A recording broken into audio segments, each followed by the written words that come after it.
오늘 하나님 말씀을 보도록 하겠습니다. 하나님의 말씀은 빌립보서 4장 11절에서 13절까지 말씀이 되겠습니다.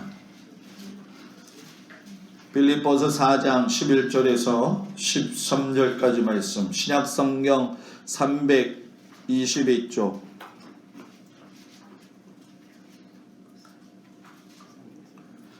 조금 전에 좋았어요. 빌립보서 4장 11절에서 13절 다 찾으셨나요? 네. 우리 다 같이 하나님의 말씀을 봉독하겠습니다. 내가 궁핍함으로 말하는 것이 아니니라. 어떠한 형편이든지 나는 자족하기를 배웠느니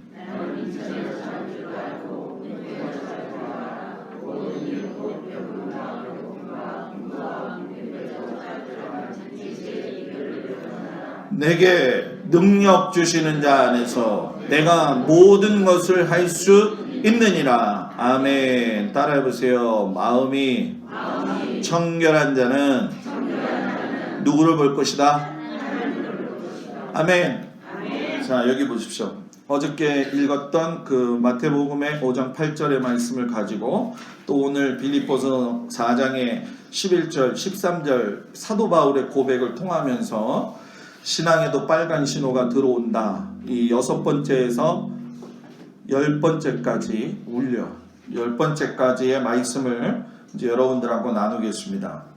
자, 우리가 올 한 해 또 내년까지 계속 보면서 예수 그리스도의 성품을 담는 데다가 제가 초점을 맞추고 있는 거 아마 우리 모든 성도들이 다 알 것입니다. 근데 성품을 담는다라는 것이 행동만 바뀐다고 해가지고는 되지 않을 거예요. 여러분들도 지금 아마 느끼시는 분들이 있겠지만 3일 동안 집회를 참석하면서 제가 계속 강조하고 있는 것이 무엇이냐면 성도들이 가지고 있는 환경과 정서에 대한 부분을 이야기 많이 합니다. 성도들이 하나님 앞에서 정서상의 문제가 해결이 되지 않으면 도저히 어떤 일이라도 닥치리라도 하나님의 말씀 가운데서 올바르게 나갈 수가 없다는 거예요. 여러분, 성도들이 우리가 이렇게 많이 모여서 지금 예배를 드리고 하나님의 말씀을 듣지만은 저도 그렇고 여러분들하고 살아온 환경이 다릅니다. 또 가지고 있는 성격도 다르고 인격이나 예절 면에서도 여러 가지가 다릅니다. 또 그 중에서도 한 가지 특이한 점 우리가 주의 깊게 봐야 될 것이 있는데 그게 뭐냐면 역경지수입니다. 역경지수. 역경지수는 말 그대로 어떤 일을 당했을 적에 그것을 이겨내는 힘인데 어떤 사람은 역경지수가 너무나도 약하기 때문에 어떤 조그만 일이 온다 할지라도 두려움 속에 있다가 인생을 그냥 마무리하고는 사람들이 있어요. 그래도 어떤 사람들은 역경지수가 높기 때문에 어떤 시험을 당해도 갈 수 있다, 이런 믿음이 있어요. 적어도 예수를 믿는 사람들에게 있어서 역경지수라고 하는 것은 우리가 가지고 있는 인격이나 삶이나 상황 속에서의 모든 걸 추월할 수 있는 이유가 있어야 됩니다. 그게 뭐냐면 믿음이라는 거예요. 진리의 말씀의 기준이 되어져 있는 사람은 믿음이 확실합니다. 여러분, 제가 미안하지만 자꾸 얘기하는 게 뭐냐, 교회 다닌다고 해서 다 믿음 있는 거 아니라는 얘기예요. 믿음이 있는 사람은 삶의 태도가 복음에게 집중되어져 있습니다. 복음에 집중되어져 있다는 얘기는 말씀에서 벗어나지 않는다는 얘기입니다.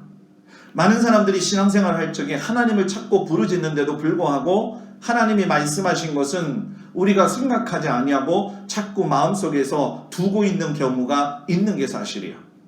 어떤 의미에서 본다고 한다면은 용기가 필요합니다. 내가 이제 하나님의 말씀의 진리를 그냥 알고 넘어가는 게 아니라 그 말씀대로 살기 위해서 내가 무엇인가 주님 앞에서 새로워져야 된다라고 하는 것이 필요해요. 저는 이 설교를 할 적에 우리 교회 성도들이 신앙생활을 했기 때문에 여러분들 가운데 마음속에서 거슬림이 있을지도 모릅니다. 그러나 중요한 것은 거슬림의 문제가 아니라 우리 한국교회 전체에 흐르고 있는 맥 중에 하나가 무엇이냐면은 설교 시간에 하나님 말씀 잘 듣고 그리고 신앙생활 그냥 꾸준히 나오고 하는 것이 예수를 잘 믿고 예수님을 섬기는 거다라고 생각을 해요. 그러나 정말 중요한 것은 예배를 드렸으면 예배의 능력이 삶에서도 그냥 그대로 이루어져야 된다는 거예요. 예배를 드리면 예배에 그 드렸던 삶의 내용이 여러분들의 삶에서 그대로 이루어져야 된다는 거예요. 그래야지만이 인격 자체가 하나님 안에서 변화가 된다는 거예요. 여러분 세상 사람들은 잘 보이십시오. 여러분 이 세상하고 이 교회하고 다른 점이 여러분 뭐겠습니까? 세상은 인격 자체가 연약하고 뭔가 좀 부족하게 되면은 그 사람 짓밟고 일어섭니다. 그리고 그 짓밟고 일어서는 과정 속에서 자기가 여러분 각각 을의 그런 모습처럼 인격 자체가 고배하다라고 하는 어떤 그 수준을 높이는 식으로 이야기를 해가지고 포장해 가지고 자기를 얼마든지 감출 수 있는 게 세상이 가진 능력이에요. 그런데 교회는 연약하고 부족한 지체들이 모인 곳인데 이 모인 이 교회에서 우리들 스스로를 이렇게 숨겨버리는 위장된 인격의 모습이 있었어야 되겠느냐? 아니라는 거예요. 그 중에 제가 제일 강조하는 게 무엇이냐면 저도 목사지만 여러분들도 마찬가지로 직임에 대한 부분을 다 떠나서 하나님 앞에서는 어린아이와 같은 믿음의 모습이 있어야 됩니다. 이것은 뭐 우리가 90이 넘든 80이 넘든 어린아이 우리 교회에 3살이 됐든 4살이 됐든 하나님 모실 때의 우리 인생은요 그저 어린아이와 같은 모습일 뿐이라는 거예요. 우리가 삶의 역사 가운데 지금 살고 있기 때문에 우리는 시간적인 제한을 받아가지고 적어도 우리 개인들적으로 생각할 적에 맞다. 내가 이 시간에서 오래 살았으니까 나는 그런 모습이 많지. 내려놓으라는 거예요. 어린아이가 되는 것은 하나님 앞에 말 그대로 내가 부족하지만 하나님이 어른처럼 나를 바라보고 계시면서 나의 연약함을 돌보시는 데다가 나를 갖다가 맡긴다는 거예요. 여러분 우리 성도들은 지금 교회에 나와서 하나님 앞에 지금 예배를 드리고 있지만 한두 번 보고 끝나는 사이가 아니라는 거예요.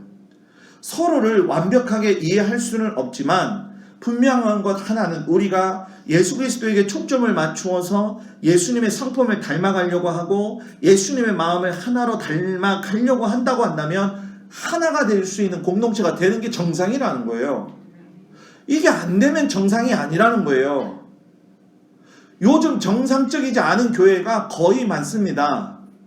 정상이 돼야 되는 거예요. 한 뜻을 품고 가야 되는 거예요. 목사하고 장로하고 이 모든 것들이 파트너십이 돼야 되고 성도와 성도들끼리도 하나가 돼서 한 몸 돼가지고서는 예수님 마음 딱 중심에다 두고 있으면 여러분 그냥 갈 수 있는 거예요. 근데 내 인격, 내 자존심, 내가 가지고 있는 어떤 내 모습에 포장된 것들을 자꾸 주장하려고 하다 보니까 우리가 여러분 다른 데로 흘러가게 되어 있는 거예요. 성도의 마음속에 예수가 있으면 예수에 집중되어진 삶이 되어진다면 교회는 다른 길로 갈 수가 없다라는 거예요. 전 여러분들이 가지 않기를 주의 이름으로 축복합니다. 그렇기 때문에 우리가 집중을 할 적에 예수님의 성품을 닮아갈 적에 어저께 5가지의 신호에 대해서 이야기했는데 오늘 이제 5가지 신호에 대해서 이야기합니다. 이제 오늘은 6번째가 되겠죠. 6번째 적신호가 빨간 신호가 들어오게 되는데 그것이 무엇이냐면 따라해 보세요. 하나님과 동행하는 것을 분산시키지 말아라. 뭐라고요? 분산시키지 말아라. 하나님하고 동행하는 것을 분산시키지 말아라. 한국교회가 성숙도에 있어서 지금은 너무나도 약하다는 것을 우리가 모두 다 인정해야 될 때입니다. 여러분 왜 그러냐 하면 우리가 한국교회 역사를 봤을 적에 우리가 지난주에 주기철 목사님을 통해서 많은 은혜를 받았는데 그런 모든 믿음의 좋은 것들이 지금 남아있느냐? 그렇지 못하다라고 하는 거예요. 나라가 잘 사는 건 하나님이 축복을 하셨는데 더불어 교회도 성장을 하면서 물질주의의 만당주의가 되어졌고 우리가 성도로서의 삶을 살아갈 적에 성숙도 면에서 이거는 성경을 읽은 게 성숙도가 아니라 내가 하나님하고 동행한다고 해서 동행의 의미가 뭔지를 몰라요. 하나님이 내 삶에 임재하신다. 교회에 임재하신다. 교회에 하나님이 임재하시면 하나님이 하시는 일이 뭔지를 알아야 임재가 이해가 되는 거예요. 예수님이 여기에 임재하신다 그러면 예수님이 뭘 했는지 알아야지 그게 여기에 임재하는 거예요. 성경에 있는 내용을 보기만 하고 듣기만 하는 게 아니라 예수님이 사셨던 것처럼 그 사는 모습이 내 삶 속에 임재했을 때 그것이 같이 가는 거예요. 그러니까 그것이 성격도 변하게 되고 환경도 변하게 되고 모든 주변을 갖다가 변화시킨다는 거예요. 그런데 문제는 뭐냐면 그것을 분산시키는 것이 우리들의 적신호라는 겁니다. 너무나도 분산을 시킨다는 거예요. 여러분, 지난주에 제가 이야기했지만 노르웨이 정부가 부모로부터 5명의 자녀를 갖다가 강제적으로 떼어놨잖아요. 이유가 뭐냐? 성경을 가르치지 말라는 거예요. 왜 가르치지 말하냐? 어린 자녀들에게 사고방식을 갖다가 부모가 좌지우지하지 말아라 하는 이유 때문에 자녀들을 갖다가 여러분 어떻게 했어요? 강제적으로 떼어놨다는 거예요. 여러분, 입장 바꿔서 한번 생각을 해보라는 얘기예요. 여러분들이 가르치고 여러분들이 자녀들에게 주어야 될 엄청난 은혜의 능력이 있는데 그것을 못 가르치도록 만들다 한다면 어떻게 생각해요? 그래도 여러분, 그거는요, 은혜입니다. 이거는 은혜인데 중요한 거는 여러분 뭔지 아십니까? 그렇게 하지를 않는다는 거예요. 집에 가서 내 자녀들에게 어떤 모습으로 하나님의 말씀을 가르치고 있는지 여러분들 스스로를 보십시오. 어저께 제가 둘째가 생일이었어요. 제가 둘째를 밤늦게 이제 와서 제가 불러다 놓고 이야기를 했어요. 뭐라고 하냐면, 너희 이름이 하영이다, 하영이. 하영이라는 걸 아빠가 지었을 적에 하나님께 영광을 돌리라고 이야기했다. 하나님께 영광을 돌리지 않고 네가 계속적으로 다른 마음을 가지게 되면 너는 그 길로 들어갈 수가 없다. 하나님이 거기에 대해서 응답하지 않는다. 얘기를 했어요. 고스란히 듣고 있더라고요. 딴 때 같으면 이 일을 제기하고 저한테 왜 그건 그렇게 얘기를 하죠? 그냥 또방또방 얘기를 할 텐데 어저께는 그 이야기를 듣고 그거에 수긍을 하는 거예요. 여러분들의 자녀들에게 한번 여러분들이 그러한 수긍이 갈 수 있는 이야기를 하냐는 거예요. 그냥 부모들이 요즘 말을 안 들으니까 애들하고 싸우려고 하지 말고 부모는 부모기 때문에 부모로서 감당해야 될 부분이 있어요. 자식이 힘들어도 그 자식을 말씀으로 가르쳐야 될 의무가 있는 거예요. 그래서 제가 속마음을 꾹 눌러 참으면서도 우리 큰딸이나 뭐 작은딸이나 제가 이야기하는 게 뭐냐면 너희들은 이름대로 살아야 된다. 이름대로 살지 않으면 결코 하나님이 너희들의 인생을 책임지지 않는다. 그럼 여러분들도 마찬가지 아니냐는 거예요. 여러분들이 교인이 아니라 성도라는 거예요. 왜 교인처럼 살라고 그래요? 교인은 누굽니까? 교회를 다니는 사람이 교인이에요. 성도는 하나님을 따라서 사는 사람이 성도예요. 왜 교회만 다니고 하나님의 성도로서의 삶의 모습이 없냐라는 거예요. 차라리 그런 노르웨이의 그 부모들처럼 우리가 그런 모습을 가지고 떼어놓는 일이 있다 할지라도 우리는 여러분 그렇게 자녀들에게 가르칠 줄 알아야 됩니다. 가르칠 줄 알아야 됩니다. 여러분, 우리가 지금 뭐 진짜 심각한 일들이 너무나도 지금 많이 일어나고 있잖아요. 제가 늘 뭐 동성애 얘기하고 이런 것들 때문에 여러분들 거부감 느낄 때도 있지만 현실적으로 이런 부분들이 지금 굉장히 많이 일어나고 있는 것이 사실이고, 또 뭐 이런 그 영국에서인가요? 독일에서도 그 새해를 맞이하면서 아주 어처구니 없는 사건들이 벌어진 거 여러분들 다 아시죠? 이런 비상식적인 생활을 살고 있는 게 우리 삶이라는 거예요. 우리나라가 여러분 그러면 안전한 줄 아십니까? 여러분 홍대 앞을 가보십시오. 클럽들이 얼마나 많은 줄 아십니까? 그 속에서 미친듯이 발광하면서 춤추고 있는 여자애들이, 남자애들이 얼마나 많은지 몰라요. 거기다가 요즘은 타투라고 해가지고선 여러분 문신을 갖다 그리잖아요. 몰라요? 안다고 얘기를 해야죠. 타투를 그려가지고서는 그걸 가지고 많으면 많을수록, 화투가 아니에요. 타투. 예? 문신을 갖다가 그려놓고서는 그것이 많으면 많을수록 자랑거리가 되고 쓸데없는 거에다가 목숨 걸고 있는 내 자식들, 내가 같은 애들이 지금도 홍대 앞에서 그렇게 살아가고 있고 퀴어 축제하면서 여자 남자 지들끼리 좋아하고 있는 이 엄청난 시대를 바라보면서 아유 목사님, 우리는 그래도 전통적인 믿음의 생활을 하는 사람이니까 그냥 가야 되지 않습니까? 아닙니다. 여러분, 나라가 망하게 생겼는데 여러분, 소돔과 고모라 성이 망하게 될 적에 망하는 이유는 전적으로 하나님의 말씀을 불순종했기 때문에 그 중에 가운데에서 한 가지가 뭡니까? 바로 동성애예요. 그래서 제가 여러분들한테 동성애라고 하는 이야기를 자꾸 하는 이유가 바로 그거예요.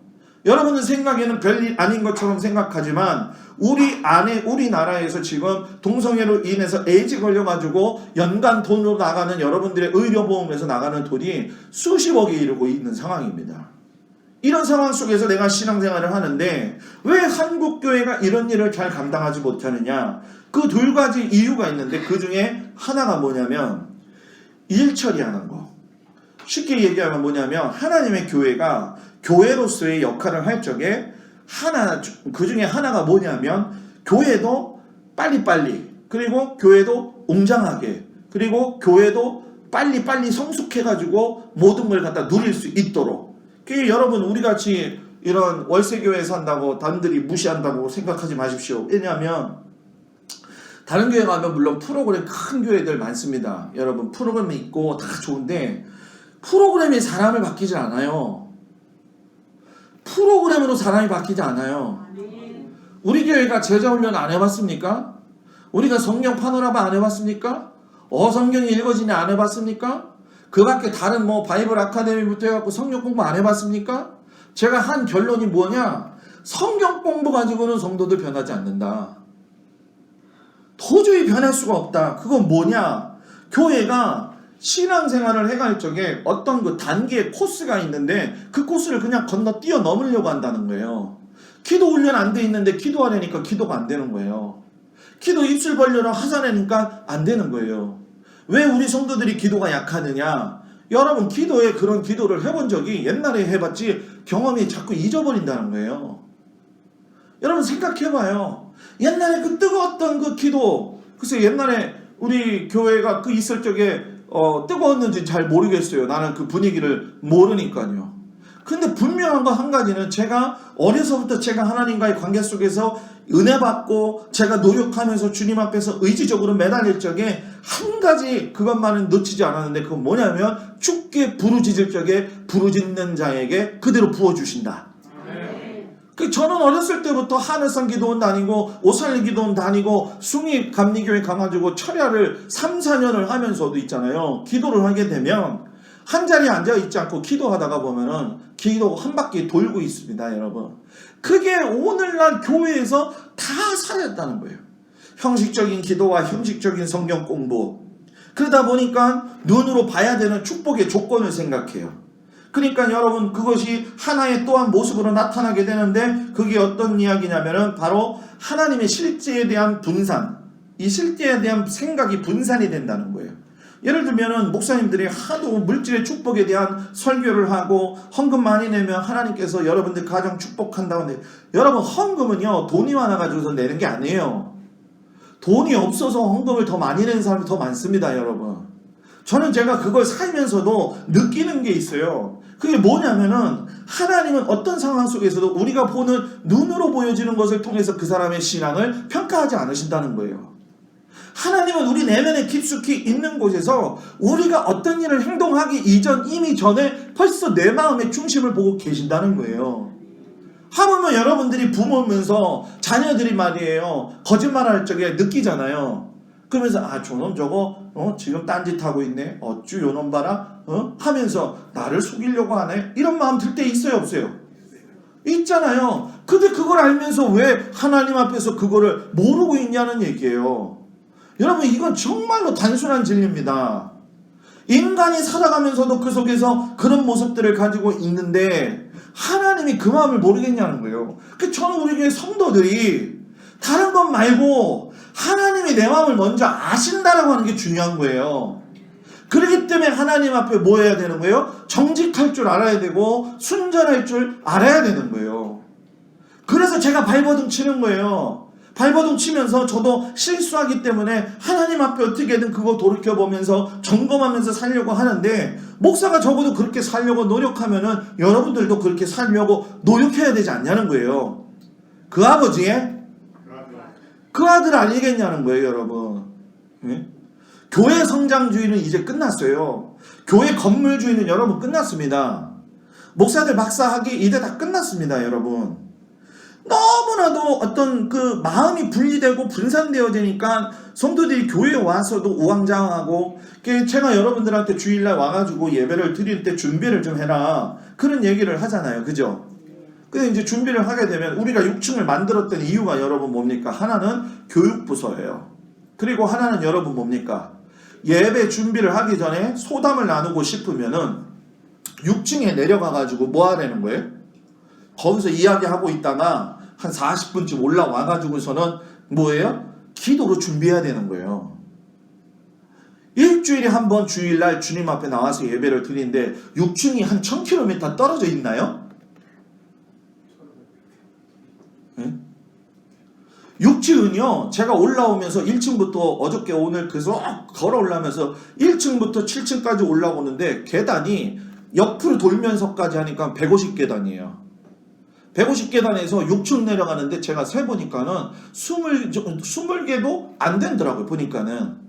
제가 뭘 느끼느냐. 한번 해보자. 목사님이 그랬으면 해보라는 거예요. 왜 안 하냐는 거예요. 물론 여러분들이 일주일 동안 와서 많이 보고 좋고 그러니까 할 수는 있죠. 그런데 준비하라는 거예요. 준비. 은혜 받을 준비. 말씀 받을 준비. 여기는 그냥 찬송가 하고 있는데 여기서는 또 떠들고 있고 이것 때문에 또 기분 나빠가지고 주일 동안 킹킹거리지 말고. 예? 제가 현실적인 얘기 하는 거잖아요. 예배 하나를 해도 준비를 해야 된다는 거예요. 여러분, 어저께 제가 그 서핑하면서 SNS에서 기독교 신문에 나온 것 중에 당신네 교회에서 담임 목사를 청빙하려고 한다고 한다면 어떤 조건을 가지고 어떤 목사를 선발할 겁니까? 라고 해서 리서치를 했어요. 그 리서치 했을 적에 이제 연령별하고 학력별하고 그리고 무엇을 제일 먼저 위주로 그 목사님을 담임 목사로 뽑을 거냐라고 얘기 나왔는데 그 중에 한 가지가 뭐냐면 연령은 40대 후반에서 50대 초반의 사이를 우리는 담임 목사를 뽑겠다. 제가 지금 1순위만 다 얘기하는 거예요. 그리고 저도 어저께 깜짝 놀랐는데 저는 목사들이 박사 받는 거에 대해서 많이 생각을 하고 있다라고 생각했는데 지난번에 제 친구 교회 설교하는 거 보니까는요 옆에 줄 쫙 가 있더라고요. 그 친구 박사 공부했거든요. 저도 그거 하다가 하기 싫어가지고 안 나온 게 아니라 전 그냥 나왔죠. 그죠? 박사보다는 좀 문제가 좀 있다 그래서.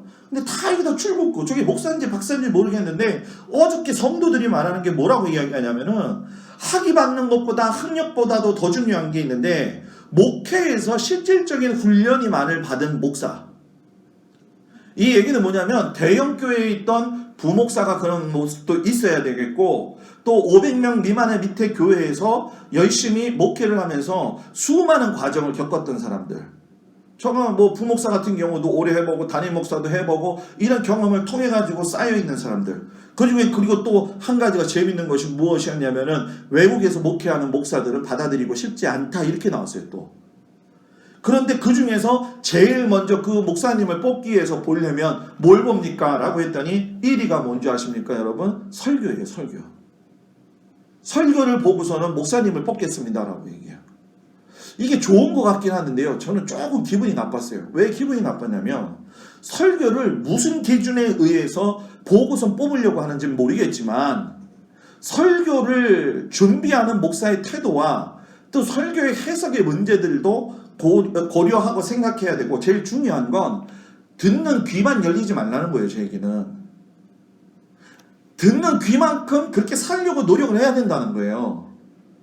우리가 목사의 설교를 평가하는 게 중요한 게 아니잖아요. 그런데 거의 평가되고 그걸 가지고 가는 자가 될 때가 많이 있는 게 사실이란 거예요. 그리고 그 다음에 나온 기준이 뭐냐면은 그 목사의 성품을 보겠다. 이렇게 얘기를 하고 저는 마무리가 되는 것을 제가 봤습니다. 결론이 뭐냐면 하나님의 훈련을 많이 받은 실천적인 목사, 실경험이 많은 목사를 갖다가 선호한다라는 얘기예요. 자, 제가 목사 얘기하니까 그냥 이렇죠. 이거는 저는 여러분 역으로 이야기하겠습니다. 성도들, 제가 원하는 성도들은 뭐냐면 실제적으로 여러분들이 하나님의 말씀을 따라서 살아가는 은혜가 있었으면 좋겠어요. 아멘. 여러분들이 지금 연령으로 따지면은 제가 연령 얘기할 수 없잖아요. 그죠? 우리 교회는 20대만 있어야 됩니다. 이렇게 얘기하면 안 되잖아요. 그죠? 어려서부터 다 있잖아요. 우리 교회는 30 이렇게 10으로 나아가고 있는데 여러분의 학위도 학력도 제가 봅니까? 안 보잖아요. 많이 배우신 분도 있고 많이 못 배운 분도 있습니다. 그리고 제게 정말 중요한 게 뭐냐면 설교를 듣고 그냥 가는 게 중요한 게 아니라 설교를 듣고 그것대로 살려고 주일날 소그룹 교환 만들어줬잖아요. 소그룹 교환 만들어준 게 어렵나요? 지난주에 설교한 내용이란 말이에요. 그 설교한 내용을 가지고 문제를 어떻게 우리가 풀어갈 것인가 생각하면 그 속에서 여러분 뭡니까? 말씀대로 살기 위한 모습의 태도가 나온다는 거예요. 목장들이 모여가지고 부목자가 서로 손잡고 뜨겁게 기도하고 그럴 적에 교회에서 뭔가 임재가 있고 하나님의 은혜가 있지 않느냐. 이런 모습이 없이 교회가 부흥되기를 바란다? 저 그거 아니라고 봐요. 이런 헌신이 없이 교회가 부흥되기를 바란다? 저는 아니라고 봐요. 교회가 부흥되어지는 건 내 심령이 부흥되어질 적에 시작되는 거예요. 근데 내 심령이 여러분 뭡니까? 자꾸 분산된다는 거예요. 분산이 되다 보니까 여러분 우리가 기본적인 훈련 가운데 하나님의 동행에 대한 문제를 생각하게 되는데, 목사님 그냥 하나님하고 동행하는 건 천국에 가서 하면 되면 안 됩니까? 어차피 거기 가면 맨날 동행할 건데 뭘 지금부터 동행하라고 하십니까? 여러분 그거 잘 생각해 보십시오. 훈련이 안 돼 있는데 어떻게 실전에 투입이 되냐는 거예요. 이 교회는요, 하나님 나라 가기 전에 연습하는 곳이에요. 이 교회는요, 하나님 나라 가기 전에 연습하는 곳이에요. 여기서 여러분들이 말씀을 통해서 배우면서 하나님의 동행하심을 느낀다는 거. 내가 어디를 가서 뭐 예를 들어서 버스를 타고 간다든지, 내가 집에서 설거지를 하고 있다든지, 내가 어떤 상황 속에서 사람하고 만나든지, 뭐 심각하게 뭐 굳이 그렇게까지 생각할 필요 없지만은 어떤 사람의 종류가 많잖아요. 여러분들 만나는 사람이, 그죠? 인생이라는 게 참 이상한 게 비슷한 사람끼리 잘 모이는 것도 사실이에요. 그죠? 그러면 여러분 잘 생각해 보세요. 그 속에서 내가 단어 하나 쓸 적에, 저도 이거 요즘 훈련하느냐고 맨날, 저 어저께 집에 가지고 회개했어요. 여러분들 뭐 회개했는지 아세요? 여러분 설교상에 그 단어를 쓰는 거는 분명히 옳은 거였는데, 그 우리 권사님 술 잘 드셨다는 그분 얘기하면서 제가 단어를 뭐라고 이야기했냐면 주접 떤다고 얘기했거든요. 근데 그 주접이라는 단어가 이 사전으로 찾아보니까는 별 문제는 없는데, 목사가 주접이라고 얘기하니까 내가 주접했나? 이런 생각이 들더라고요. 그냥 하나님 앞에 가서, 하나님 내가 오늘 쓴 단어 중에서 이 단어가 하나님 보시기 안 좋으면 용서하십시오. 제가 더 입술을 좀 훈련을 시키겠습니다. 저도 그렇게 하잖아요. 우리도 그렇게 하자는 거예요. 목사의 상이 있으면 성도의 상이 있어야 될 거 아니에요. 하나님이 원하시는 성도의 상, 저의 마음을 움직여주는 성도가 되지 마세요. 하나님의 마음을 움직일 수 있는 성도가 되기를 바랍니다. 그래서 주님이 복음이 되셔서 이 땅에 오신 거예요. 그리고 그 복음을 통해서 복음을 모르는 자들에게 관심을 가질 수 있도록 우리가 동행할 적에 우리 생각이 분산되지 아니하도록 하나님께서 꽉 붙들어 주셔야 되는데, 여러분 생각해 보십시오. 붙들고 있는데도 불구하고 뿌리치는 사람들이 얼마나 많습니까? 그죠? 여러분 제가 그래도 우리 교회에서 부흥이 이렇게 나갈 때가 많잖아요. 그죠? 많지는 않지만 1년에 뭐 꼭 한두 번씩은 나가는데, 참 일단은 뭐라고 해야 될까요? 시골하고 이 도시하고의 이 기도 생활 가운데 다른 점이 한 가지가 있어요. 그게 뭐냐면요, 소리 질러 기도하라 그러면요, 일단 이 시골은요, 이 농사를 짓기 때문에 멀리 있는 사람을 잘 부르잖아요. 그죠? 그러기 때문에 목소리가요 큽니다.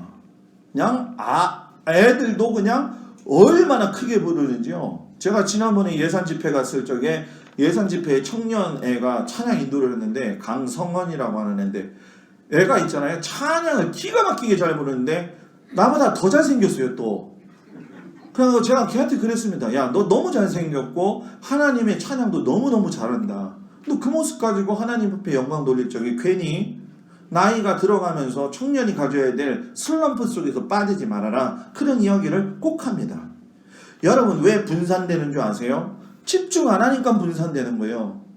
여러분 우리가 예를 들어서 뭐 어저께 밤을 많이 잠을 못 잤다, 또는 내가 육신적으로 이렇게 병이 있어가지고 또는 피곤함이 있어가지고 졸리는 건 어쩔 수가 없어요. 근데 졸리고 또는 이런 모든 상황 속에서 졸린다고 해서만 문제가 되지 않아요. 왜냐하면 제가 여러분 느꼈지만은, 옛날에 시골에서도 목회하면서 느꼈지만은, 새벽 기도하다가 저도 졸다가 뒤로 넘어갔다고 그랬잖아요. 얘기 안 했어요? 새벽 기도하다가 제가 너무 추워가지고 돗바 입고 있다 그냥 뒤로 넘어갔어요. 졸려가지고. 내가 넘어갔는지 안 넘어갔는지 몰라요. 입신했다 잠깐 생각했는지 일어나가지고서는 성도들이 기도하고 있길래 그냥 모른 척하고서 저도 기도했죠. 그리고 이상하죠? 왜 여기 와서 예배를 드리면 집에 내가 가스를 껐느냐 안 껐느냐 생각이 왜 나냔 말이에요. 그러니까 집 앞에 나올 적에 문에다가 써놔요. 가스 점검, 불 조심, 체크했나? 이렇게 해가지고 나오면서 딱 보고서는 뭐예요? 아, 별거 없나. 그리고 교회 와서는 하나님 앞에 뭐예요? 집중하는 거예요, 집중. 집중. 여러분, 성도가 세상에 살다가 힘들다고 도망가면 안 돼요. 성도는요, 세상 속에서 자기의 영향력을 발휘할 수 있어야 돼요. 여러분, 중세시대 때 교회가 타락한 이유 중에 한 가지가 뭔지 압니까? 중세시대 때의 수도자들이요, 세상에 나와서 외치지 않았습니다. 하나님하고 동행한다고요, 굴 파고 들어가고 앉아있고, 먼데 숲속에 들어가가지고 수도원 짓고서 앉아있었어요. 터키에 가면 가파도기아라고 하는 곳이 있습니다. 거기에 가게 되면 헤라클라스를 닮고 또 헤라와 제우스를 이렇게 묘사한 세 개의 이 돌기둥이 있어요. 거기에 구멍 하나를 갖다가 석회암이기 때문에 손으로 파놓은 게 있습니다. 저게 뭡니까 그랬더니 옛날에 중세시대의 수도사들이 저기 들어가 가지고서는요 죽을 때까지 안 나온대요. 죽을 때까지. 죽을 때까지 안 나오면 그러면 먹는 거 입는 건 어떻게 합니까? 그랬더니 누가 주면 먹고 누가 안 주면 그냥 안 굶고 이렇게 그냥 살았다는 거예요. 그게 세상을 변화시킬 수 있느냐는 거예요. 여러분, 성도는, 목사는 거룩한 삶을 살아가야 되지만 세상 등지고 도망가는 사람들이 아니라는 거예요. 하나님의 뜻 안에 있으면 말이 먼저 가지 말고 마음이 가고 몸이 가라. 말이 먼저 가게 되면 이 몸이 나중에 감당하지 못하는 경우가 많아요. 말로 여러분 실수하는 게 얼마나 많습니까? 저도 뭐 예외는 없습니다. 여러분, 요즘 있잖아요. 기독교만 문제 있다고 자꾸 얘기하지만 제가 오늘 설교, 그러니까 이번 주 이 4일 동안의 집회 설교를 준비하면서 이곳저곳을 갖다가 다 이렇게 필요한 것들은 제가 찾아내서 얘기를 이렇게 이제 여러분한테 예화를 드리는데, 제가 무슨 생각이 들었냐면은, 야, 기독교가 세상을 등지지 않고 산다? 그러면은 불교는 어떤가? 제가 생각을 해봤어요. 불교 그러면은 여러분 뭐가 생각나요? 우리나라에 종파, 조계종, 또 태고종, 또 천태종, 또 제가 단양에 살 적에는요 천태종 본산이 구인사가 있었어요. 여러분 놀라지 마십시오. 지금 여러분 포교라는 이름 하에서 나와가지고서는 이렇게 이렇게 뭡니까 그 신도들을 갖다가 모아가지고 한다고 해서 우리 밑에 층에 지난번에 왔던 그런 것들처럼 이쪽에도 가고 저쪽에도 있고 뭐 뜨내기처럼 뭐 할머니들한테 이것도 주고 저것도 주고 하면서 다 하는 경우가 많이 있잖아요. 변질되고 세속화돼 갔다는 거예요. 여러분, 제가 보니까는요 불교 종파가 얼마나 되느냐, 아까 뭐 태고종 또 천태종 뭐 조계종 했는데 아마 이것도 모르고서 있는 분들은 이 불교에 그런 종들이 있나요? 불교가 다 그게 그건가 아닌가요? 이렇게 얘기할 수 있을 것 같아요. 여러분 얼마나 웃긴지 아십니까? 조계종의 특징은요, 그 서울 거기 어디죠? 안국동에 있는 것처럼 세워져 가지고 조계종은 대중화 시켜가는 게 대표적인 거예요. 그리고 천태종 같은 경우 구인사는요 숲속에 거기 구인사 운둔, 제가 그쪽에 길을 잘 압니다. 왜냐면 거기 지방이 있었기 때문에. 그 구인사를 넘어가려면 이름도 희한한 교회가 있어요. 보발교회라고. 그 보발교회를 넘어가서 그 길을 넘어가면요 여러분 다릅니다. 뭐가 다른 줄 아세요? 여러분들 이게 뭐 우연의 일치다 뭐 그렇게 이야기할지 모르겠지만 저는요 시골에서의 영적인 경험들을 굉장히 많이 했기 때문에 그걸 압니다. 보발교회에서 넘어가지고서 영춘교회를 가려고 하면 산 하나를 넘어가야 되는데 그 산 하나 가운데에 위로가 바로 천태종 구인사가 있는 거예요. 보바에서부터 올라가서 영춘까지 내려가는데 여러분 놀라지 마십시오. 기본적으로 뱀이 50마리 이상은 돌아다닙니다. 도로에. 영적인 기운이 사악하게 몰려있다는 거예요. 그리고 여러분 비구니들은 머리를 깎아요 안 깎아요? 비구니 깎잖아요. 그죠? 근데 천태종은 안 깠습니다. 그래서 제가 자세히 살펴보니까는 종단 수가 몇 개냐? 131개고 사찰 전체가 공식적인 것이 아니라 비공식적으로 봤을 때 12,579개가 있다는 거예요. 이게 2015년도 기준이 아니라 2009년도 기준이에요.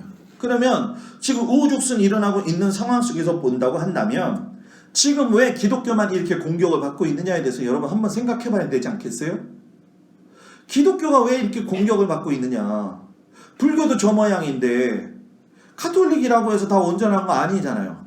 카톨릭은 이해도 제가 늘 강조했기 때문에 카톨릭에 대한 문제점은 제가 여러분한테 늘 이야기하고 있지만은 여러분 이 가장 이런 상황 속에서 기독교가 탄압을 받고 기독교가 이런 어려움을 당한다라고 하는 거는 여러분 두 가지로 해석을 해야 되는 겁니다. 그게 하나는 뭐냐면 니들이 안 하니까 그거에 대한 하나님의 테스트, 하나님의 시험이에요. 또 하나는 여러분 뭔지 아십니까? 너희들이 본질이 빠졌다라고 하는 걸 세상을 통해서 지적을 하시는 거예요. 여러분 그렇기 때문에 내가 신앙생활 할 적에 저도 제가 목사지만은 목사의 모든 것들을 좀 다 내려놓을 수도 있어야 되고 직임의 어떤 주장이라든가 교회 안에서의 어떤 성공성, 교회에 나와야지 뭐가 성공이 된다 이러는 것도 좀 빼놓아야 되고 내가 실패를 하면요 실패를 인정할 줄도 알아야 돼요. 근데 우리 예수 믿는 사람은요 실패 인정하지 않습니다. 그 창피하다고 느끼기 때문에 제가 지난번에 등촌동 교회 얘기했죠? 얘기했나요? 안 했어요? 장로님? 내가 이때를 위해서 안 했나? 네? 저희 집사람 친구가 등촌동의 어떤 교회에 요번에 안수 집사가 됐어요. 안수 집사가 되는데 안수 집사 되는 조건 중에 한 가지가 무엇이냐면은 안수 집사당 1,000만 원씩 헌금하라는 거예요. 내가 그 생각 탁 뜨면서 만약에 우리 교회에서 그런 얘기 했다가는 이거는 난리도 아니죠. 일단은 제가 싫어하니까. 그래서 내가 저희 집사한테 그랬어요.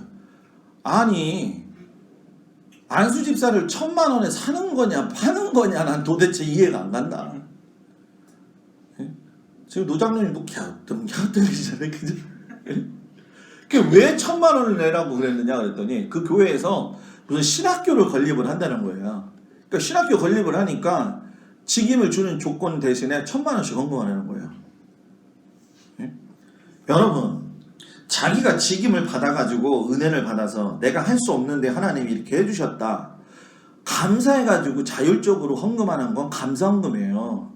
목사가 거기에 대해서 1,000만 원 헌금하라고 이야기하는 건 그건 종교 사기꾼입니다. 그건 종교 사기꾼이에요. 종교 사기꾼. 그런 거 잘하는 사람들이 저 옆집에 가면 있잖아요. 있어요 없어요? 돼지 목 따다가 놓고서는 콧구녕에다가 10,000원짜리 50,000원 집어넣고서는 굿하는데 3,000만 원짜리 해라 5,000만 원짜리 해라. 또 거기 놀러가서 그거 보고 재밌어가지고 돼지 머릿고기 먹고 오는 사람들도 있어요. 또 잘 생각해보라는 거예요. 여러분 교회가 이게 교회냐는 거예요. 목사가 성도가 그래야 되겠냐는 거예요. 이게 다 분산되는 거예요. 분산. 진짜 내가 장로 될 사람 내가 장로 될 사람 아니죠. 내가 목사 될 사람 아니에요. 저 같은 사람이 목사 된 거 제 친구들이 저 보면서 기적 같다고 얘기했잖아요. 저는 제 자신이 봐도 기적이에요. 제가 느낄 적에. 원래는 목사가 되고 싶은 마음이 있었지만은 어려서부터 그때 이유는 딱 한 가지였다고 그랬잖아요. 신영균 목사님하고 산월산에 누구예요? 이천성 목사님이 그냥 이 양복을 입고 나오면은 하얀 양복에 하얀 바지에 하얀 백구도 신고 나오는 게 그게 보기 좋아가지고 내가 목사가 이 다음에 돼야 되리라. 지금까지 한 번도 안 입어봤지만 제가 그때 참 생각이 짧았구나. 제가 느낀 게 뭐냐, 목회자는 아무나 되는 게 아니다. 네? 목회자가 피 흘리는 걸 봐야 성도들은요 따라오더라고요. 여러분 이 말 잘 기억하세요. 성도들은요 목회자가 피 흘리는 걸 봐야지 따라와요. 이건 뭐냐, 반대로 얘기하고 싶어요. 목사가 힘을 내서 더욱더 목회하려면요 성도들이 같이 으쌰으쌰 끌어야 돼요. NCD라고 해서 여러분 뭡니까, 교회 자연주의적 성장에서 보게 되면 5사람이 모여가지고서는 리아카를 끌어요. 근데 리아카가 앞에서 목사님이 끌고 뒤에서 장로님들하고 성도들이 뒤에 끄는데도 리아카가 움직이질 않아요. 자연주의 교회 성장에서 그런 리아카가 분명히 밀면 가야 될 거 아니에요. 그죠? 근데 안 간다는 거예요. 이유가 뭔지 아세요, 여러분? 바퀴가 세모네요. 바퀴가 세모나니까 밀어도 안 가는 거예요. 이 세모난다는 게 뭐냐면은 교회의 자연주의적 특성에는 8가지가 있는데 그 교회에 모든 사람들한테 24만 원인가 30만 원을 주고 무작위로 30명인가 40명을 뽑아요. 그리고서는 이렇게 테스트를 하게 되면은 그 교회 부족한 면이 나와요. 예를 들면은 우리가 통바구니를 갖다가 만들 적에 여기다가 보게 되면 옛날에 나무 통바구니를 만들 거 아니에요. 그죠? 그 나무 통바구니를 만들면 이렇게 고리를 껴가지고 만들게 되면 다 좋으면 물이 넘치지 않는데 북청 물장수가 갖고 다녔던 그 물통, 예? 근데 그게 중간에 부러진 것도 있을 거 아니에요. 그러면 그쪽으로 물이 새겠어요, 안 새겠어요? 쇠죠. 거기에다가 한 줄씩 8줄을 만드는 거예요. 하나는 뭐냐? 기도. 하나는 뭐냐? 예배의 찬양. 세 번째는 뭐냐? 목회자의 설교 준비. 네 번째는 뭐냐? 성도들의 태도. 자원적인 헌신이 있느냐? 그리고 그 다음에가 뭡니까? 뭐 감동적인 예배를 위한 준비가 되어져 있느냐? 이게 테스트해보면, 여러분 테스트해보면 여러분들이 다 적으면 거기서 우리 교회가 모자란 게 나온다는 거예요. 그럼 그걸로 물이 새기 때문에 교회가 성장하지 않고 세문하기 때문에 리어카가 끌어도 밀어도 안 된다는 거예요, 여러분. 저도 그거 우리 교회에서 한번 해봤으면 좋겠다는 생각이 들더라고요. 이 공부를 한 지가 벌써 제가 10년이 넘은 얘기입니다, 이게. 요즘도 지금 NCD에서 맨날 연락이 와요. 이거를 위해서 기도하고 이거를 위해서 같이 세미나 오셔서 공부해야 된다고 하면서 자꾸 오라고 하는 얘기인데, 여러분 저는요 그걸 느껴요. 세미나 다니는 것도 중요하겠지만 아까 우리가 이야기했던 분산되어지는 거, 마음이 청결한 자는 누구를 본다? 하나님을 본다. 하나님. 마음이 청결한데 1,000만 원이 보이겠어요? 마음이, 내가 잘못 얘기했나? 마음이 청결하지 않는 사람에게는 1,000만 원이라는 게 눈으로 보여가지고 그걸 갖다가 고지서 발급하듯이 할 수가 있어요. 근데 마음이 청결한 사람은 그렇게 못하는 거예요. 대신에 이거 반대도 있어요. 뭔지 아세요? 은혜 받은 사람은요 그냥 살지 못합니다. 은혜 받은 사람은 그냥 살지 못합니다. 은혜 받은 사람은 그냥 살지 못합니다, 여러분. 그러니까 교회가 여러분 사랑이 넘치고 성령님이 감동하시고 신앙력의 분산이 안 이 신앙이 분산이 안 되면은요 자기가 할 걸 자기가 알아요. 왜? 성령님이 가르쳐 주시니까. 물질적인 문제도 마찬가지예요. 우리 교회 재정의 문제도 마찬가지고 뭐 우리 모든 가정의 어떤 재정의 문제들도 마찬가지예요. 여러분 제가 늘 말하죠. 돈은 돌고 돈다라는 거예요. 우리 움켜쥐고, 우리가 밑에서만 우리 교회가 어렵고 뭐 이런 식으로 생각하고, 우리 교회 절대 어렵지 않거든요. 여러분 생각해 보십시오. 교인 20명도 안 되고 1명도 안 되는 교회가 얼마나 많겠습니까? 우리 교회 100명이 모여가지고 진짜 애들까지 해서 119명이 모여가지고 지금 예배를 드리고 있는데 주일날마다 진짜 공간이 없어가지고 북적북적 하면서 그냥 월세 나가는 거는 솔직히 진짜 가슴이 아파서 땅을 치는 순간이 있지만, 그래도 이렇게까지 모여가지고 우리가 하나님 앞에 기도하고 예배하는 적에 제일 집중해야 될 게 뭐냐? 이 교회는 여러분들의 마음이 쏟아져 들어가야지 교회가 세워지는 거예요. 뭐 목회자만 맨날 기도하고 목회자만 맨날 그 문제를 놓고 간구하고 기도하냐? 목회자 탈진합니다, 여러분. 탈진하는 거예요, 탈진. 그러니까 우리의 온통 관심은 하나님에게 집중돼야 돼요.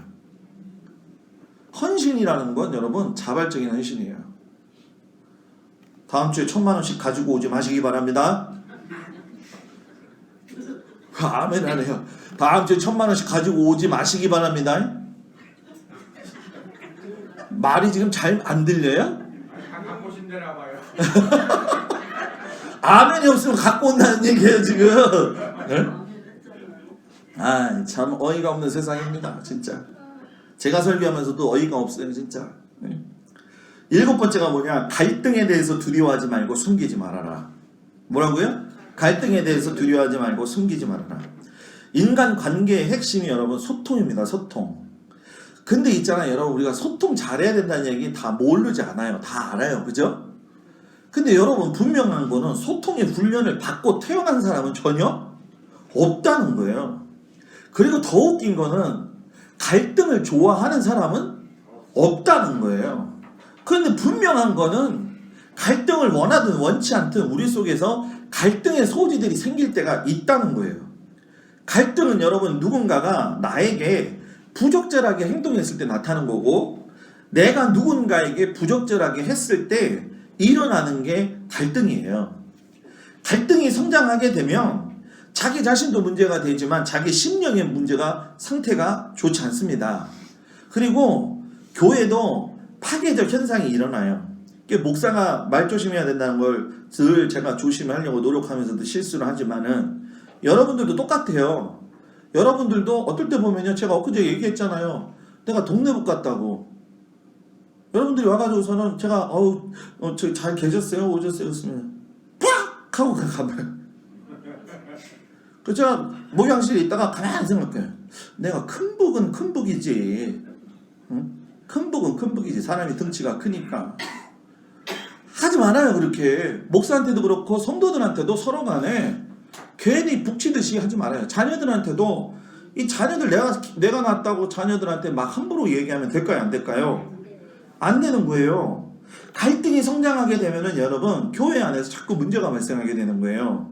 교회 안에 어떤 소그룹의 문제, 목장의 문제, 선교의 문제, 교회 공동체의 상부 기관이었던 이 지방의 교단, 오늘 구역회 통계표 내는 것 때문에 연애에 전화해가지고 이거저거 막 같이 얘기를 좀 하느냐고 시간을 좀 많이 보냈는데, 가장 모범을 보여야 될 때가 어디냐? 예수 믿는 사람들의 우리들의 모습인데, 우리 안에 갈등에 대한 그 부분들과 그리고 자기들에 대한 어떤 그 갈등을 뚫고 나고자 하는 두려워하는 마음이 너무 존재한다. 그 사람이 누구였냐? 저 같은 사람이었어요. 제가 약점이 있어요, 여러분. 지금은 많이 좋아졌는데 제가 목회 초기에 했을 적에 그 초기에 했던 그 교인들도 굉장히 그 지하에 있었던 교회 제가 얘기했잖아요, 그죠? 얘기했나요, 안 했나요? 얘기했잖아요. 까먹었어요? 그분들 대단한 사람들이거든, 그분들도. 예? 그때 한 60명 나와가지고 예배를 드리고 있는데, 저희가 인천 가가지고서 저는 이 얘기만 하면 저희 집사람한테 얼굴을 들지 못합니다. 예? 와가지고서는 그 난리를 치고, 그 인천에 슬라브 집 있는 데서 사가지고 1992년도인가 94년도인가 93년 4년도일 거야 아마. 95년도인가 엄청나게 더웠었어요. 엄청나게 더웠었어요. 그때 지붕이 슬라브 지붕이었는데 슬라브 지방에서 잠을 자는데 하은이가 잠을 못 자고 계속 우는 거예요. 그럼 차 타고 밤새 내내 에어컨 돌리면서 저기 중고차 중에서도 굉장히 중고된 거, 봉고차 인생이잖아요, 목사님들은. 그죠? 이 봉고차에 옛날에 그 그레이스 아시죠? 옛날 그 그레이스 그 다음날 찾아와가지고 뭐 이게 어떻다 저렇다. 제가 그때 말을 잘 못했어요, 성도들한테. 왜냐면 내가 전도사하고 그때 담임목회 처음 시작했을 때였기 때문에 나는 성도들이 참 이쁘고 성도들이면 진짜 예수님 말씀대로 사는 사람들이 성도라고 생각을 하고, 또 어렸을 때도 그렇게 보고 살아왔던 게 사실이에요. 김용우 목사님 여러분들도 보셨지만 은혜가 넘치지 않습니까? 지금도 저한테 매일 오세요. 저번에 저한테 여러분 뭡니까? 메일로 김용우 목사님이 새해 인사드립니다 하고서 저한테 안부를 해서 제가 해야 되는데 제가 몸둘 바를 모를 정도로 저를 부끄럽게 만드실 정도로 그렇게 하시는 분들이에요. 근데 제가 목회하면서 모든 걸 다 완전히 그냥 이 기본적인 토대가 다 무너져 버린 거예요. 어떻게든 성도는 목사의 트집을 잡으려고 보고, 어떻게든 목사는 성도들을 뜯어먹으려고 하고 있고, 저희 그 집 앞에 지금도 난 잊지 않는데 그 양반 이름이, 그 할머니 이름이 누구죠? 아들이 양계장 했던 양계장이라고 그러지. 생각을 해봐요, 여러분. 이게 사람이 공경할 줄도 알아야 되는데, 오늘도 진짜 밥 사줘가지고 잘 먹긴 했는데 부흥회 때 너무 먹으니까 배가 불러갖고 지금 좀 힘든데, 그때 있잖아요, 양계장 할 적에 여러분 생각을 해보십시오. 양계에는 영계가 있잖아요. 저 멀리 배는 연계를 얘기하는 게 아니라 꼬꼬댁 연계를 얘기하는 거예요, 지금. 그러면 연계를 좀 잡아다 주면 좋잖아요, 그죠? 내가 그래도 닭집 아들이었는데 연계를 내가 구분을 못 하겠냐는 거예요. 그런데 이 양계장을 다 빼는 날이 있어요, 양들이란다. 닭들을. 알을 갖다가 뭐예요? 다 낳지 못할 때 노개라고 얘기하지 말고 묵은 닭이에요, 그게. 할머니 권사님이 그분은 하루에 한 번씩 와갖고 체크하는 거예요. 목양실에 있으면 맨날 출근하시는 분들 있잖아요, 옛날에. 제가 목양실에 있으면 맨날 출근하셨던 분들처럼 그분도 어디를 가면 꼭 우리 집에 들어와가지고선 얘기했는데, 어느 날 갑자기 닭을 갖다가 5마리를 갖고 왔는데 이게 얼마나 큰 은혜입니까, 그죠? 먹을 게 없고 진짜 어떻게 보면 목회 초기인데, 그죠? 집은 나왔지, 집은 막 쓰러져 가고 있는 그 집에서 하은이를 키우고 앉아있고 더워가지고 어려운데, 목사님 이거 가지고 삼계탕 끓여 먹어가지고서는 이거 저기 막 찍어서 소금 찍어서 먹으면 쫄깃쫄깃하고, 이게 쫄깃쫄깃한 게 아니라 고무줄이더만. 한 3시간을 삶아도 안 돼가지고 압력솥에다가 넣고 2시간을 삶아서 끄는데도 원형 복구가 안 되는 그대로 그 상태야. 응? 여러분, 하지만 있잖아요. 제가 여기서 뭘 얘기하고 싶은지 아세요? 여러분, 제가 여러분들한테 어떨 때 잔소리하는 것 같고 정말 어떤 의미에서 보면은 목사님이 저 얘기 또 나한테 왜 할까, 우리들한테 그런 얘기가 되고 이렇게 들리는 것 같지만요, 여러분, 우리는 있잖아요, 언제부턴가 다 목사도 그렇고 성도들이 다 묵은 닭이 돼버렸어. 이 닭이 포톱닭도 아니에요. 칠면조 크기의 그냥 묵은 닭들이라서 이리 찢어도 안 되고 저리 찢어도 안 되고 녹여도 안 되고 불살려도 안 되고 뭐 어떻게 할 수가 없어. 내가 우리 교회를 얘기하는 건 아니라고 얘기를 하잖아요, 분명히. 그냥 지방이라도 목사들이 얘기를 하게 되면은 얘기하는 거 보면은 다 주님의 뜻이라고 얘기를 하고 앉아 있는데, 이 목사님들도 묵은 닭은요 엄청 무거워요, 진짜. 응? 목사 얘기하니까 되게 기분 좋은가 본데, 뭐 성도들은 안 그래요? 이런 묵은 닭의 정신을 가지고 있으면서 교회 와가지고서는 서로에게 말이에요 자꾸 좋지 않은 얘기를 하고 이 갈등을 말이에요 어떻게든 풀어보려고 노력을 해야 되고 그래야 되는데, 제가 언젠가서부터 이 얘기를 좀 해야 되겠다라고 하면서 저는 목회 초기 제천에서 끝나고 나서 그때 굉장히 힘들 때입니다. 집사람이 누구한테 얘기할 수도 없고 저는 맨날 그것 때문에 욕도 먹어요, 집사람한테. 예? 진짜 혼자 있는 여자, 저 사모가 제일 불쌍한 여자거든요. 저희 집사람은 일도 안 시키잖아요. 이러면 또 팔불출이라고 얘기하지 마요. 그것도 안 좋은 거예요. 지금 이 진짜의 문제를 이야기하는 거예요. 저희 집사람은 애 키워야 되지, 저는 나와서 사역해야 되지, 아무것도 못하고 있을 때 제가 또 목회를 할 적에 사모를 내세워가지고 이렇게 목회하는 스타일이 아니라 전적으로 제가 결정을 내리고 집사람은 그거에 따라오는 스타일이었기 때문에 그때 얼마나 많이 힘들었는지 몰라요. 근데 지금도 뭐 그런 상황 속에서 우리가 신앙생활을 저도 하고 여러분들도 하지만, 여러분 그 자신 때문에 문제가 일어나지 않았다는 것을 자꾸 회피하려고 하는 문제들이 있어요, 그죠? 이건 나하고 상관없는 일이야. 그럴 때 나타나는 현상이 있어요, 여러분. 묵은 닭의 특징적인 전형적인 이 현상이 있는데, 그게 뭐냐면 면전에서는 좋은 말하고 뒤에서는 다른 말한다. 회개할지어다. 아멘 한 사람들은 다 뒤에서 뒷말한 거죠, 그죠? 이런 사람들이 묵은 닭이에요. 좀 솔직하게 하나님 앞에 기도해봐요. 그리고 지킬 마음이 없으면서 약속을 그냥 남발해요. 그리고 내가 문제가 아니라 다른 사람이 문제이기 때문에 그 사람의 약점만 골라내가지고 공격을 해요. 예를 들면 여러분들끼리 할 적에 어떤 사람이 약점이 있을 거 아니에요, 그죠? 뭐 그분이 뭐 인격적으로나 여러 가지 면에서 부족할 수도 있는데 그걸 감싸주는 건 교회밖에 없는 거거든요, 그죠?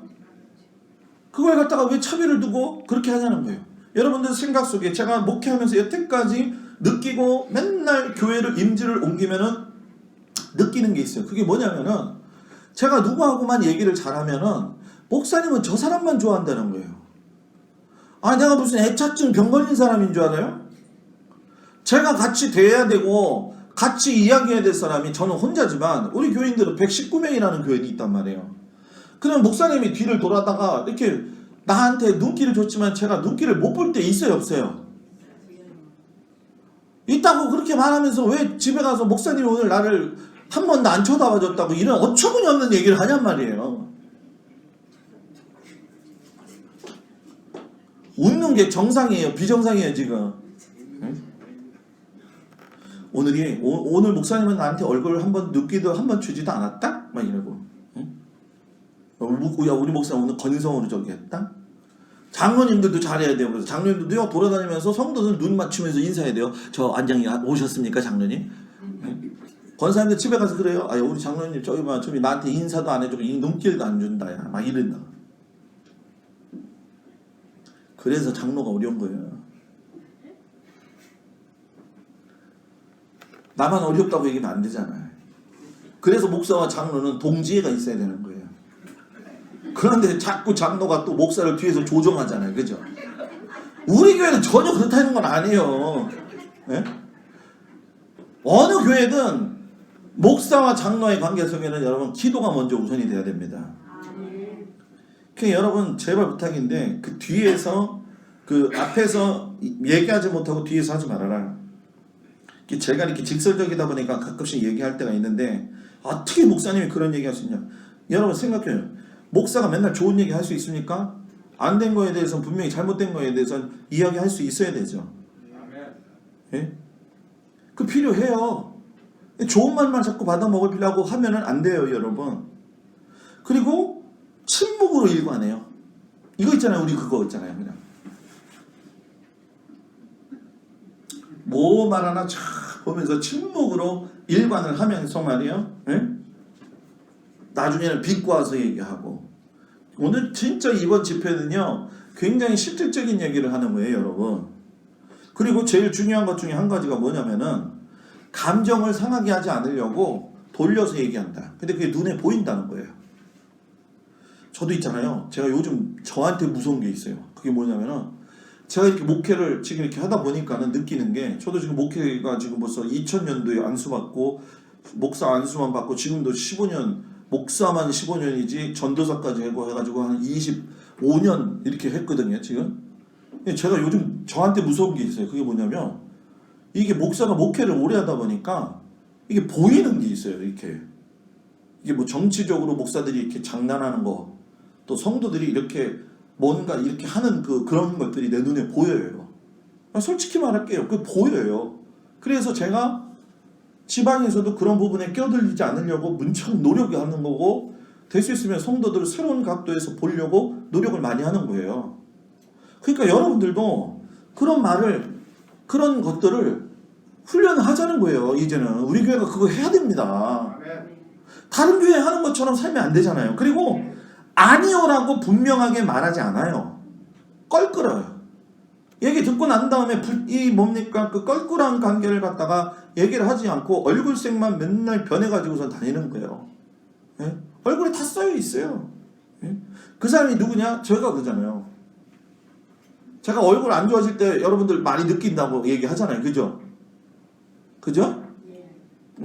끄떡끄떡거려요. 그래서 어떤 분은 저한테 문자 보내는데 그래, 목사님의 얼굴에 눈웃음이 보였으면 좋겠어요. 제가 그거 받고 나서 주여, 제가 원래 불독상이니까 그냥 이해하면 안 될까요? 네? 마음속에 느끼는데 맞아요. 저도 그렇더라고.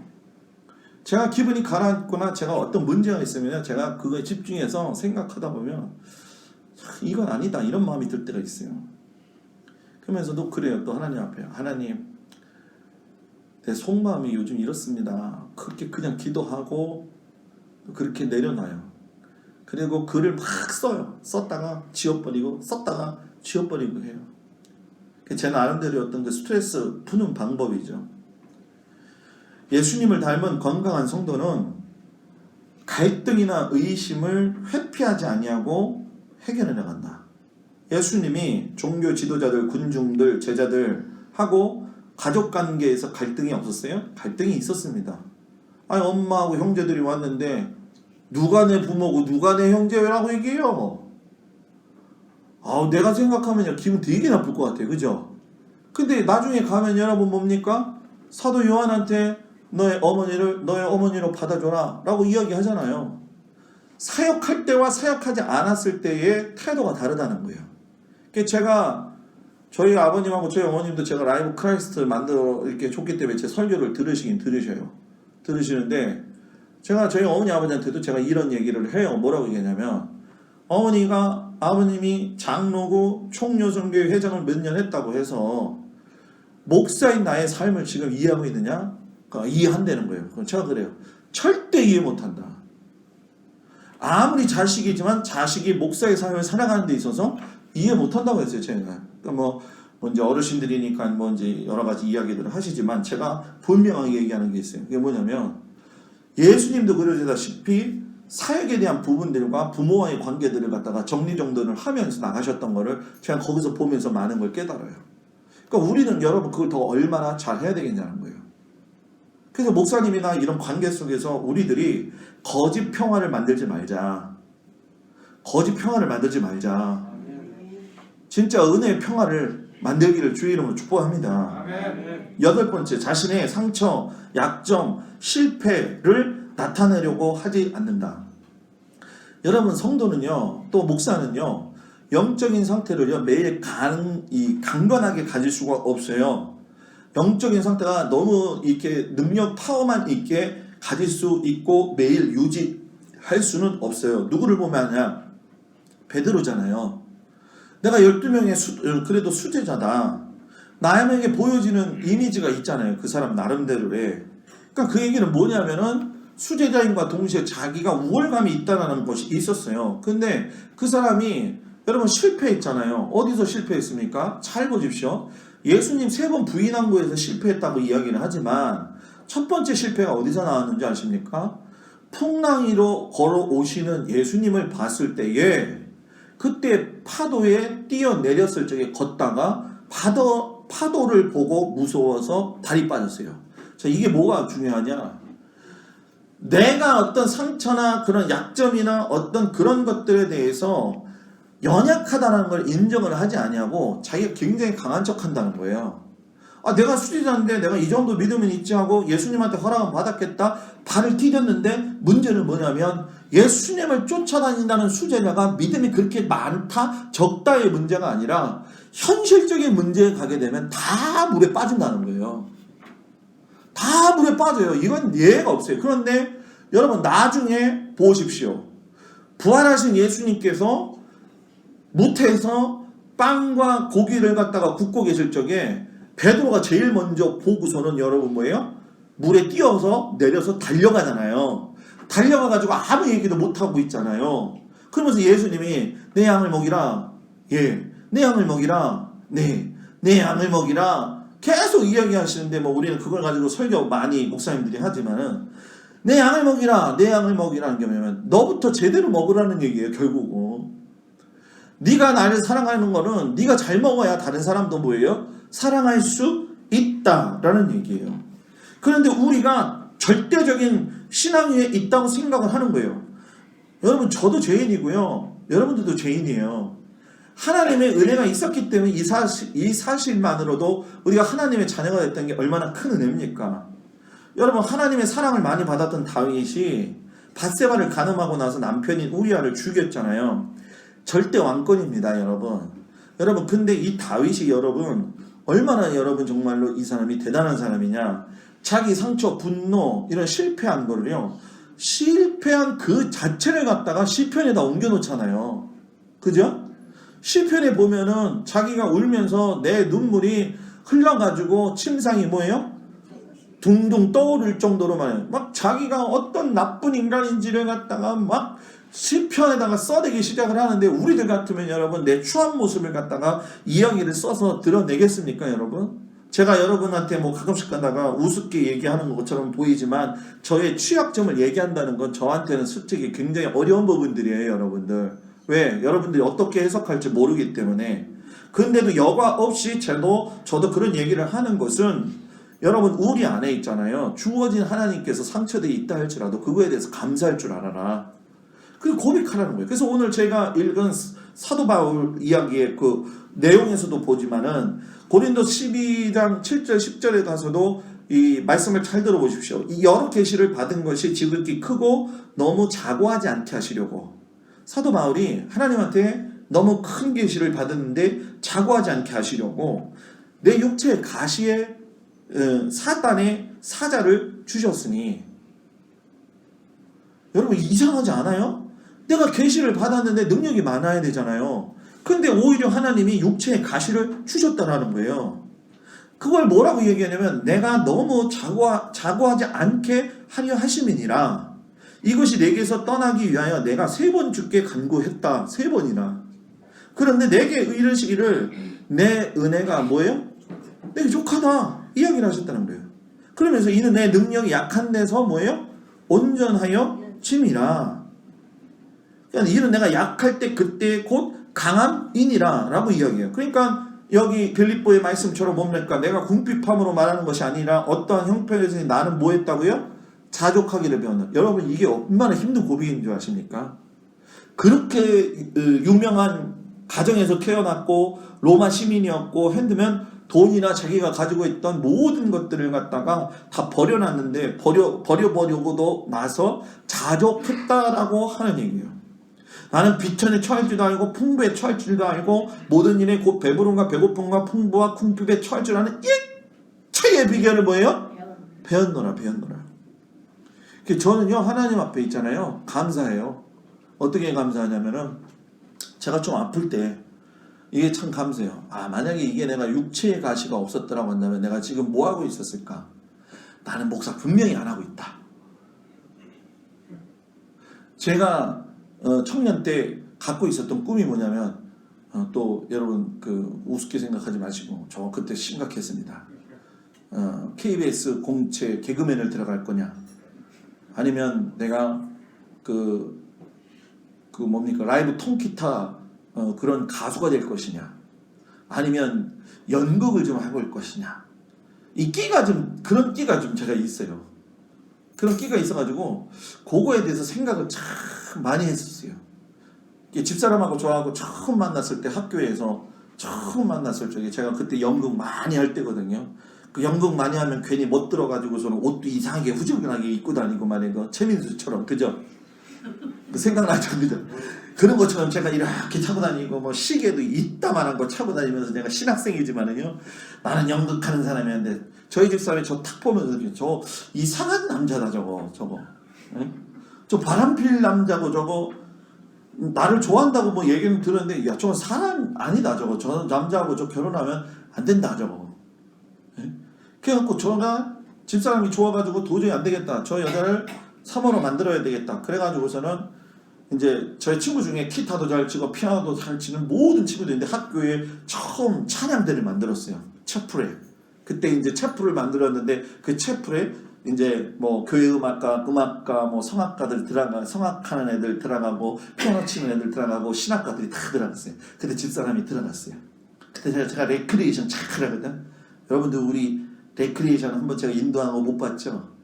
그냥 죽여줘요. 완전히 그냥 뭐 이렇게 그냥 하면은요 그냥 애들부터 어른까지 그냥 막 제가 그때 그래가지고서는 동해를 가가지고서는 애들을 레크리에이션 인도한다는 입으로 가가지고서는 차에서 게임을 했어요. 소그룹으로 하나 둘 셋 넷 다섯 6개를 만들어가지고 남자 대표 하나 뽑아라. 그러고서는 그때 사찌기 사첩보 그게 있었어요. 네? 사찌기 사첩보 해갖고 또 디비디비디 이런 게 있었어요. 그냥 생각나세요?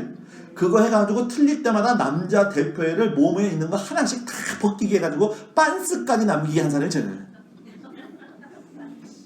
그래가지고 그때 가가지고서는 무슨 계획을 세웠냐 별 얘기 오늘 다 안 해. 그때 무슨 얘기했냐면 친구들이랑 짜고 갔어. 짜고 간 게 뭐냐면 너가 레크리에이션 맡고 우리가 가가지고서는 김지영이라는 사람을 연습을 못하게 하겠다. 너가 음식 잘하니까 간식 만들 때 빼돌리자. 그래가지고 집사람은 음식 만들러 가고 싶었는데 부침개 부칠 적에 자기 이름이 호명이 되는 거야. 가서 김동수 선배를 도와줄 사람에서 3명 딱 뽑히는 거예요. 거기 뽑힌 거야. 그 뽑혀가지고서는 와가지고서는 자기는 속으로 막 생각하기는 그냥 나는 노래 부르고 싶은데 근데 제가 코를 많이 골잖아요. 뭐 덩치가 있으니까 덩치 없어도 뭐 나이 들면 다 코 골대요. 뭐 그게 내가 그냥 불어 넣어가지고 그때는 뭐 MT 가면은 다 남녀가 자잖아요. 그죠? 한쪽은 여자 한쪽은 남자. 그냥 저희 집사람이 혼자 예배당에 들어왔는데 어떤 남자가 코를 고는데 얼마나 크게 고는지 아이고 야 저 사람이랑 결혼한 여자 너무 힘들겠다. 자기가 그 여자 됐어. 자 제가 왜 이런 얘기를 하느냐. 사랑하는 여러분들이요 다 약함이 있어요.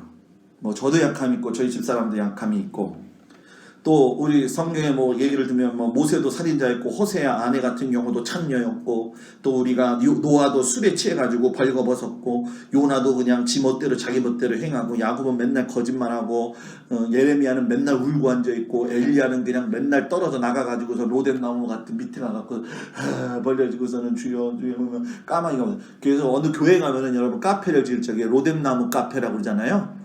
그건 여러분 비성경적인 카페예요. 이름이 로뎀나무는 안식처가 아니야. 로뎀나무는 피난처야. 힘들어 가가지고 번아웃 된 데가 뭐예요?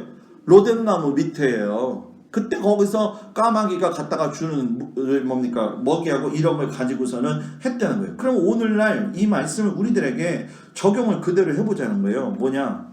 저도 그렇고 여러분들도 그렇고 영적으로 육적으로 약함이 있어요. 여러분 제가 여러분들을 볼 적에 영적 육적 압박함이 목사가 느낄 수 있는 부분들이 있는 것처럼 여러분들도 스스로 느낄 수가 있어요. 그리고 저 같은 경우에는 성도들이 이런 부분에서 더 해줬으면 좋겠다라고 하는 마음이 있는 게 사실이고 여러분들도 저한테 그런 마음이 있는 게 사실일 거라고 생각이 들어요. 근데 이건 중요한 건데 이게 뭐냐면 어느 한쪽만 바래가지고 되는 문제는 여러분 뭐예요? 아니라는 거예요. 그냥 인정해 주자는 거예요. 아 저분이 저렇구나. 아 저분이 저렇구나. 그렇게 인정을 해줄 적에 교회가 화평할 수가 있는 거예요. 그냥 안 되는 걸 되는 거 가지고서는 되는 게 만든다고 했고 막 뭐라고 해서 그 문제가 해결이 되는 건 아니라는 거예요. 아 저 사람 원래 성질 잘 내잖아. 그냥 이해해. 예? 이해해. 저 사람 원래 저렇잖아. 좀 이해하자 우리가 서로. 그런 우리 교회가 되기를 바랍니다. 아홉 번째 뭐냐? 자신의 한계를 인정하지 않는다는 거예요. 대다수의 사람들이 서로에 대해서 이야기할 적에 뭐 하면 된다 이런 찬송은 많이 하지만은 우리 바울도 그런 얘기를 했지만 내게 능력 주신 자에서 내가 모든 거 할 수 있다 이거 아무 때나 이야기하면은 안 된다는 거예요. 그냥 이게 그냥 무슨 믿음의 표어가 돼가지고 있잖아요. 자족할 줄도 모르면서 그냥 무조건 하면 된다. 그냥 믿음이 있는 자는 능치 못할 일이 없느니라. 믿음도 없으면서 그거를 갖다가 그냥 크게 여러분 여기 단 위에서 선포할 적에 예수의 이름으로 선포하는 모든 악하고 모든 질병들은 예수의 이름으로 떠나갈지어다. 그러면 여러분들이 아멘 하잖아요. 그죠? 왜 그때만 아멘 해요? 못 떠나가라고 할 때만 아멘을 크게 해. 그죠? 그래 안 그래요? 평상시에도 아멘 이게 잘 나와야 되거든. 안 나오잖아요. 지금도 아멘 그러면 나와야 되는데 마음에 들 때까지 그냥 아멘 그러면 나와야 되잖아요. 예수 이름으로 명하노니 사탄아 물러갈지어다. 아멘. 이럴 때 크게 나오잖아. 봐봐. 이게 안 좋다는 거예요. 여러분 정말로 항상 한결같은 모습으로 예수의 이름이 나오던 어떤 상황 속에서든 능력이 부족한 걸 알고서는 여러분 우리가 스스로 하나님 앞에 아멘의 목소리가 나와야 된다. 아멘. 그래서 저는 우리 교회가 그게 회복이 됐으면 좋겠다는 거예요. 그래서 우리가 교회가 기도를 해야 된다 성도님들이 많이 얘기를 하지만 막상 기도 면에서 훈련을 받지 못했어요. 그렇기 때문에 기도하다가 보면 여러분들 막 지치잖아요. 그죠? 처음에 뜨겁게 한 것 같다가도 이렇게 자꾸 줄어들잖아요. 그죠? 그때 하나님 앞에 간구하세요. 하나님 내가 기도할 수 있는 입을 열어주세요. 아멘. 방언을 하려고 하지 말고 내가 기도하려고 하다 보면 하나님이 기도의 연장 가운데서 방언할 수 있는 은혜를 주시는 거예요. 아 나는 기도해도 안 돼. 그러니까 하다가 쉬고 그래 버리니까 방언이 되는 거예요? 안 되는 거예요? 안 되는 거예요. 여러분. 마지막 다른 사람을 판단하지 말아라. 다른 사람 판단하지 말아라. 남을 조언해 주는 건요 여러분 좋은 겁니다. 그런데 문제는 뭐냐면 조언을 했을 때 어떤 것을 제시하고 또 제시했다 할지라도 그것이 마음이 편하지 못할 경우에는 여러분 그것이 중요하지 않다는 좀 좋지 않은 결과를 갖고 온다는 거예요. 베드로전서 3장 15절에 보면 너희 마음에 그리스도를 주로 삼아 거룩하게 하고 너희 속에 있는 소망에 관한 이유를 묻는 자에게는 대답할 것을 항상 예비하되 온유와 두려움으로 하고. 자, 이게 무슨 얘기입니까? 너희 속에 있는 소망에 대한 이야기를 할 적에 대답할 걸 항상 준비해라. 어떤 마음으로? 온유한 마음으로, 두려워하는 마음으로. 왜 온유해야 돼요? 항상 온유한 모습으로 사람의 말을 들어줘야 되는 것이고, 그 다음에 뭡니까? 두려움으로 자기를 말하는 것을 갖다가 뭐예요? 항상 조절할 수 있어야 된다는 거예요. 교회 안에서 여러분 뭐 옷차림, 취미생활 뭐 이런 거 잘 사냐 못 사냐 이런 거 가지고 우리 판단하지 말고 주님의 은혜 가운데에서 우리 모든 성도들이 믿음의 결과를 가지고 주님 앞에 잘 나가기를 주의 이름으로 부탁을 드립니다. 내일은 우리가 고통과 슬픔의 경험을 성장의 원동력으로 삼으라 라는 제목을 가지고 내일 말씀을 이제 정리를 할 겁니다. 여러분들이 내일 말씀에도 은혜 받으시기를 바라고, 내일 마지막 날인 것만큼 유종의 미를 잘 걷기를 주의 이름으로 축복합니다.